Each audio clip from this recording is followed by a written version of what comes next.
संसद ਦੇ ਵਿੱਚ ਗ੍ਰਹਿ ਮੰਤਰੀ ਅਮਿਤ ਸ਼ਾਹ ਦੇ ਵੱਲੋਂ ਵੱਡਾ ਬਿਆਨ ਦਿੱਤਾ ਗਿਆ। ਪ੍ਰਧਾਨ ਮੰਤਰੀ ਆਰਐਸਐਸ ਵਿਚਾਰਧਾਰਾ ਵਾਲਾ ਨੇ ਇਹ ਉਹਨਾਂ ਨੇ ਕਿਹਾ ਆਰਐਸਐਸ ਦੀ ਵਿਚਾਰਧਾਰਾ ਦੇਸ਼ ਦੇ ਲਈ ਮਰ ਮਿਟਣ ਵਾਲੀ ਹੈ। ਗ੍ਰਹਿ ਮੰਤਰੀ ਅਮਿਤ ਸ਼ਾਹ ਦੇ ਵੱਲੋਂ सदन दे विच आरएसएस बाबत आरएसएस की विचारधारा बाबत बयान दिता गया कि देश के प्रधानमंत्री गृह मंत्री ने जो आरएसएस की विचारधारा वाले ने जिस बाबत बाद दे विच राहुल गांधी के वलों भी पलटवार करते हुए वो दिखाई दिते।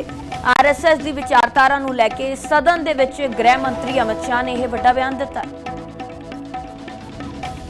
एक कल राहुल गांधी जी ने एक विषय कहा था कि सारी संवैधानिक संस्थाएं आपने करप्ट कर दी। मैंने पूरा बताया कि चुनाव आयोग की नियुक्ति के पहले क्या नियम थे। उन्होंने कहा कि महत्वपूर्ण पद पर आरएसएस की विचारधारा के लोग रख लिए जाते हैं, तो इसमें क्या आपत्ति है भाई? क्या इस देश में कोई कानून बना है कि आरएसएस की विचारधारा वाले हैं उनको कोई महत्वपूर्ण? अरे इस देश का प्रधानमंत्री आरएसएस की विचारधारा वाला है, देश का गृह मंत्री आरएसएस की विचारधारा वाला है और जनादेश से बनकर आए, आपकी कृपा से बनकर नहीं आए मान्यवर। मगर उन्होंने क्या किया था वो मैं फिर बताना चाहता हूं। 1969 में इस देश का राष्ट्रपति का चुनाव हुआ।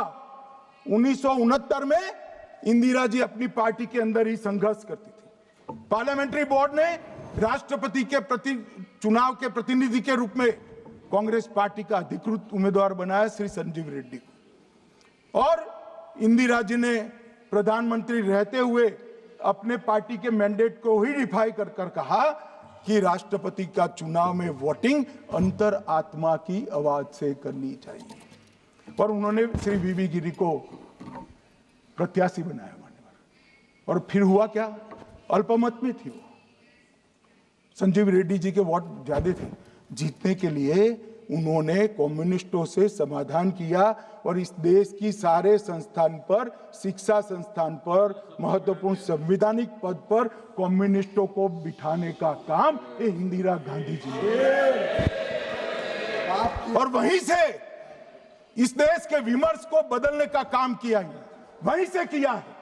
वामपंथी विचारधारा इस देश के प्रकृति को, इस देश के स्वभाव को, इस देश की जनता को स्वीकार्य नहीं है, और इसीलिए वामपंथी लुप्त हो गए मान्यवर। उन्होंने इस देश के युवा धन को वामपंथी विचारधारा पर डाइवर्ट करने का काम किया है, जो 2014 से फिर से नरेंद्र। संसद दे विच गृह मंत्री अमित शाह दे वल्लों वड्डा बयान दिता गया। प्रधान मंत्री आरएसएस विचारधारा वाला ने यह उन्होंने कहा आरएसएस की विचारधारा देश के लिए मर मिटण वाली है। गृह मंत्री अमित शाह दे वल्लों सदन दे विच आरएसएस बाबत आरएसएस की विचारधारा बाबत बयान दिता गया कि देश के प्रधानमंत्री गृह मंत्री ने जो आरएसएस की विचारधारा वाले ने जिस बाबत बाद दे विच राहुल गांधी के वलों भी पलटवार करते हुए वो दिखाई दिते।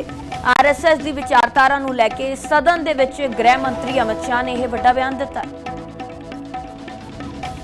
एक कल राहुल गांधी जी ने एक विषय कहा था कि सारी संवैधानिक संस्थाएं आपने करप्ट कर दी। मैंने पूरा बताया कि चुनाव आयोग की नियुक्ति के पहले क्या नियम थे। उन्होंने कहा कि महत्वपूर्ण पद पर आरएसएस की विचारधारा के लोग रख लिए जाते हैं, तो इसमें क्या आपत्ति है भाई?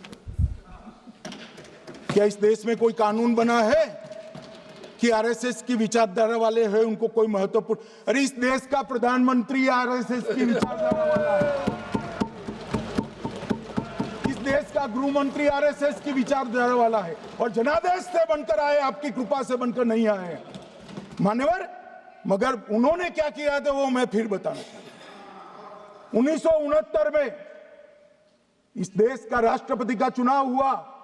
1969 में इंदिरा जी अपनी पार्टी के अंदर ही संघर्ष करती थी। पार्लियामेंट्री बोर्ड ने राष्ट्रपति के चुनाव के प्रतिनिधि के रूप में कांग्रेस पार्टी का अधिकृत उम्मीदवार बनाया श्री संजीव रेड्डी को, और इंदिरा जी ने प्रधानमंत्री रहते हुए अपने पार्टी के मैंडेट को ही डिफाई कर कहा कि राष्ट्रपति का चुनाव में वोटिंग अंतर आत्मा की आवाज से करनी चाहिए, और उन्होंने श्री वीवी गिरी को प्रत्याशी बनाया मान्यवर।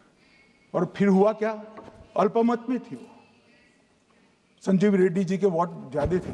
जीतने के लिए उन्होंने कम्युनिस्टों से समाधान किया और इस देश की सारे संस्थान पर, शिक्षा संस्थान पर, महत्वपूर्ण संवैधानिक पद पर कम्युनिस्टों को बिठाने का काम ये इंदिरा गांधी जी ने,